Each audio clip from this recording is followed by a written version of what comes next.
E se eu te disser que a sua maior qualidade pode, na verdade, te destruir? Isso mesmo, você não ouviu errado.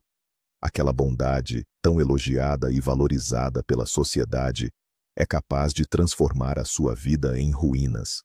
Parece loucura? Não tire conclusões precipitadas. Os antigos estoicos, mestres na arte de controlar a si mesmos e as suas emoções, já conheciam esse perigo há 2000 anos. Hoje, não vamos falar sobre como ser mais gentil. Vamos analisar 10 razões pelas quais a sua bondade pode se tornar o seu pior inimigo. E, o mais importante de tudo, vamos entender como a filosofia estoica nos ajuda a transformar essa fraqueza em uma força inabalável. Antes de começarmos, vamos deixar uma coisa bem clara. O estoicismo não se trata de indiferença ou de ter uma cara de pedra. É uma filosofia sobre como viver de forma significativa, com sabedoria e em harmonia consigo mesmo, focando no que podemos controlar. E é justamente a bondade incontrolável e cega que os estoicos consideravam perigosa. Eles faziam uma distinção entre a verdadeira virtude e o simples desejo de agradar a todos. E é justamente nessa diferença que reside a chave para a sua tranquilidade e o seu sucesso. Então, comecemos pela primeira e mais óbvia razão, aquela que, paradoxalmente, é a que mais vidas arruína. A sua bondade transforma-o num alvo fácil e convidativo para os manipuladores, quase como um letreiro de neon a piscar. Imagine um predador à procura da presa mais fácil. Os manipuladores possuem um radar interno idêntico, que deteta infalivelmente as pessoas de bom coração e com limites frágeis. Aqueles que receiam magoar ao dizer não. A sua empatia e o seu desejo de ajudar não são para eles uma virtude, são uma vulnerabilidade, um ponto fraco que eles não hesitam em explorar. Tudo começa de forma muito inocente.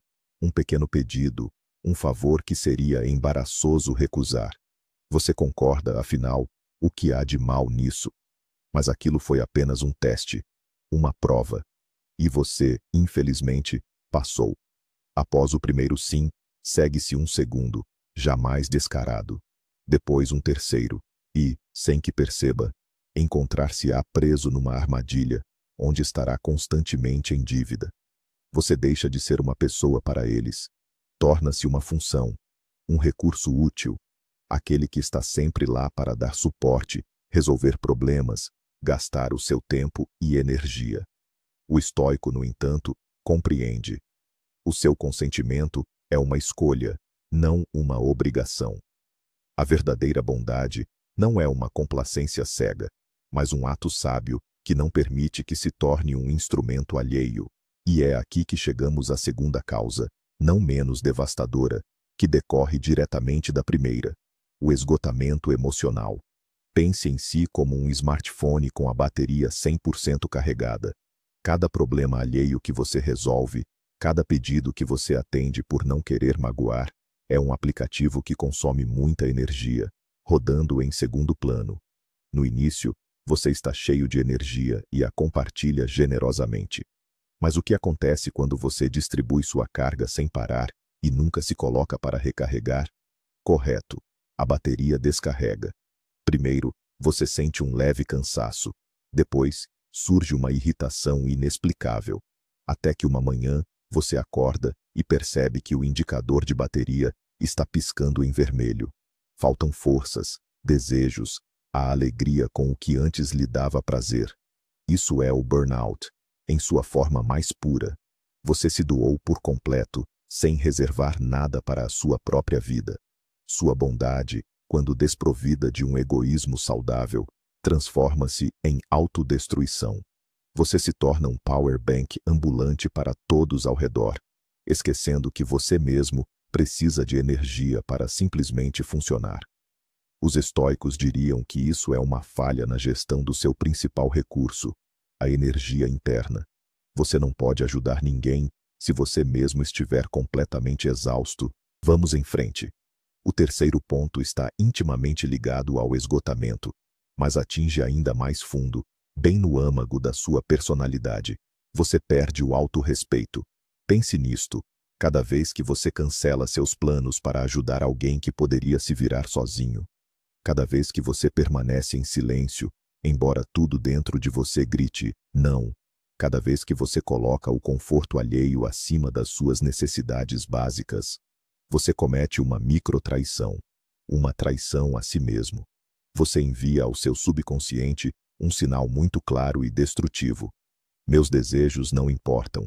Meu tempo não vale nada. Eu sou secundário. No início, é quase imperceptível. Mas com o tempo, esse veneno se acumula. Sua autoestima, como o alicerce de uma casa, começa a rachar e desmoronar. Você para de ver no espelho uma pessoa forte e íntegra. Em vez disso, você vê alguém que se desculpa constantemente por existir e tenta merecer o direito de fazê-lo, agradando aos outros. Os estoicos acreditavam que a principal fortaleza de uma pessoa é seu mundo interior, seus princípios.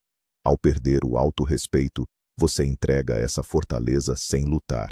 Você entrega voluntariamente as chaves do seu eu interior ao primeiro que aparece. E essa é, talvez, uma das perdas mais terríveis da vida. Chegamos agora à quarta, e talvez a mais paradoxal, razão. Sua bondade impede que outras pessoas cresçam. Sim, você entendeu perfeitamente. Ao resolver constantemente os problemas alheios, você está lhes prestando um enorme desserviço. Imagine um jardineiro que, com medo de que uma jovem árvore se quebre com o vento, constrói uma estufa completamente fechada ao seu redor. A árvore talvez não se parta, mas nunca desenvolverá raízes fortes e um tronco robusto.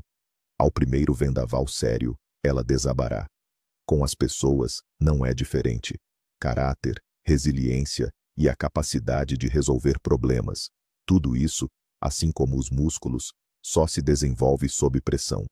Quando você se apressa em salvar um amigo de mais uma enrascada em que ele se meteu por culpa própria, ou quando finaliza o relatório de um colega preguiçoso, você os priva dessa carga necessária. Você não lhes permite enfrentar as consequências de suas próprias ações. Você não lhes permite aprender, crescer e se tornar mais fortes e sábios.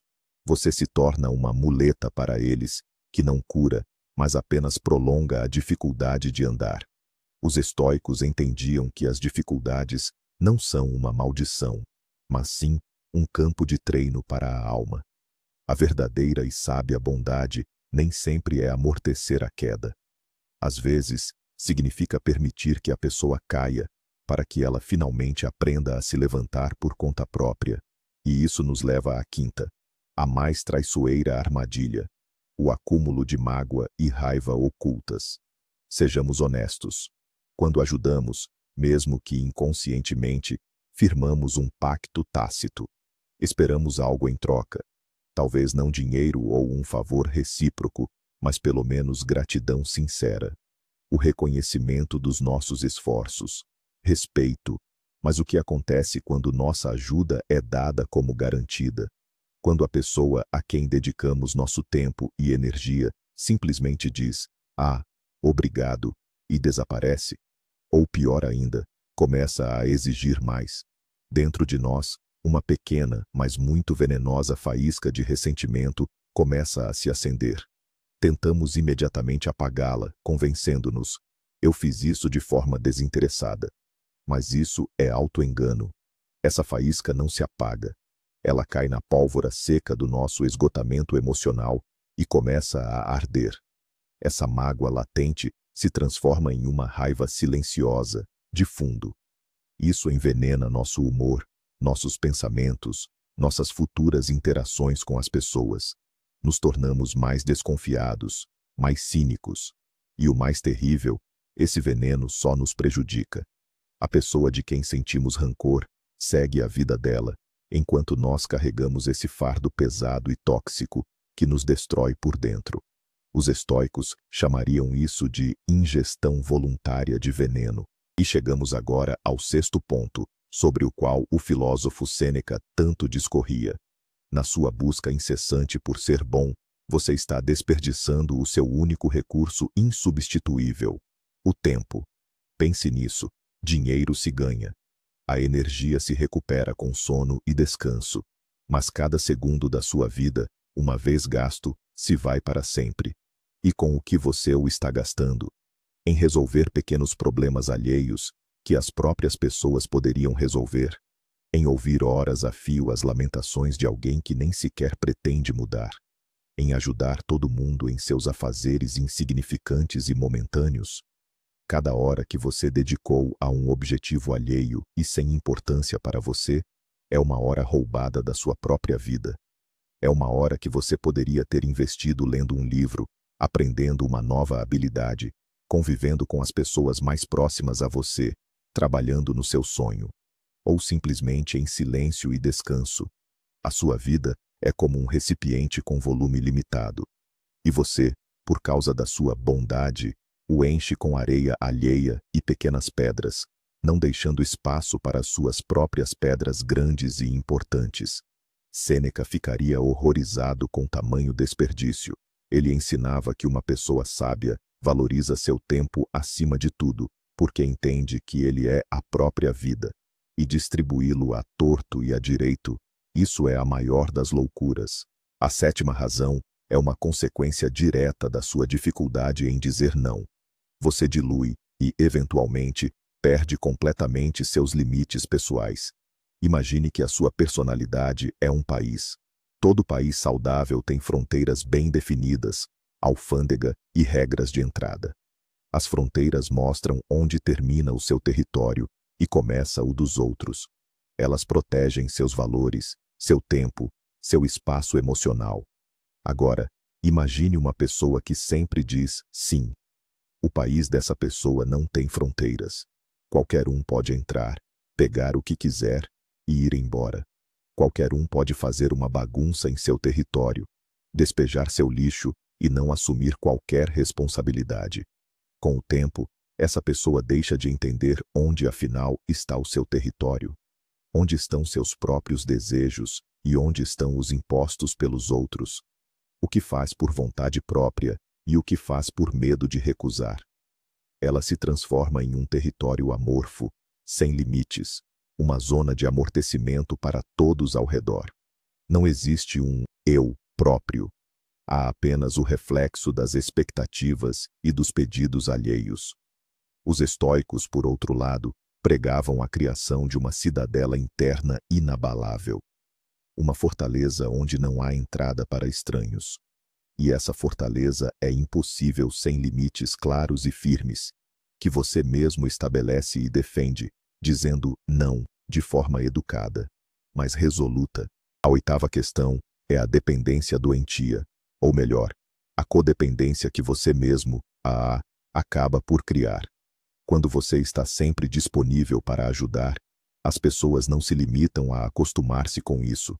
Elas passam a ver a sua ajuda não como um presente, mas como um privilégio. Você torna-se para elas uma fonte previsível e confiável de recursos. Elas constroem as suas vidas, já contando com a sua ajuda nos seus planos. Isso gera uma relação de codependência doentia. Elas tornam-se dependentes da sua ajuda e você, talvez, da aprovação delas. Mas o que acontece no dia em que você se cansa, adoece ou simplesmente decide que já basta? Quando você disser não pela primeira vez. Para a pessoa dependente, a sua recusa não será apenas uma recusa. Será encarado como uma traição, como uma facada nas costas. Você transforma-se instantaneamente de melhor amigo e salvador em inimigo número 1. Cairá sobre você uma enxurrada de mágoas, acusações e manipulações. Eu contava com você. Como pôde fazer isso? Você criou um monstro que agora exige a sua dose de ajuda. E esse monstro não entende a palavra não. Os estoicos diriam que você mesmo forjou as suas próprias correntes, ao prender-se às expectativas alheias. O nono ponto talvez seja o mais difícil, pois exige uma honestidade brutal consigo mesmo. É a mentira, mentir para si mesmo. Muitas vezes, por trás da máscara do altruísmo e de uma bondade que parece avassaladora, escondem-se motivos nem tão nobres assim. Pergunte-se honestamente: Por que você se esforça tanto para ajudar? Será que é um desejo puramente genuíno de tornar o mundo melhor? Ou existe um medo paralisante por trás disso? O medo de ser rejeitado. O medo de que, se você disser não, as pessoas deixem de amar você, de valorizar você, de considerá-lo uma boa pessoa. Ou talvez seja um desejo desesperado de aprovação. A necessidade de sentir-se útil, importante, insubstituível ao servir os outros. Você compra a simpatia alheia ao custo do seu tempo, da sua energia e do seu próprio respeito. Você se convence de que é apenas uma boa pessoa, mas na verdade, o que a impulsiona não é a força, mas a fraqueza, não o amor, mas o medo. Os estoicos, por sua vez, consideravam a honestidade consigo mesmo, o conhecimento dos próprios motivos verdadeiros, como a principal virtude. Eles diriam: antes de ajudar o mundo, olhe para dentro de si e certifique-se de que não está tentando fugir dos seus próprios demônios, disfarçado de salvador. Essa autoanálise é o primeiro passo para uma bondade autêntica, e não meramente neurótica. O nono ponto, talvez, seja o mais incômodo, porque exige uma honestidade brutal consigo mesmo. É a mentira que contamos a nós mesmos. Muitas vezes, por trás da máscara do altruísmo e de uma bondade avassaladora, escondem-se motivações nem sempre tão nobres.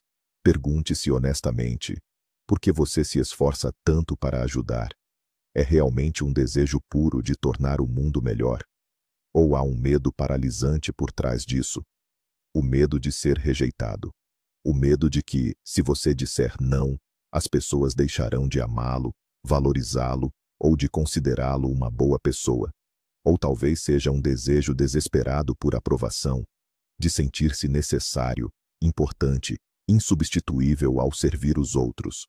Você compra a simpatia alheia à custa do seu tempo, da sua energia e do seu autorrespeito.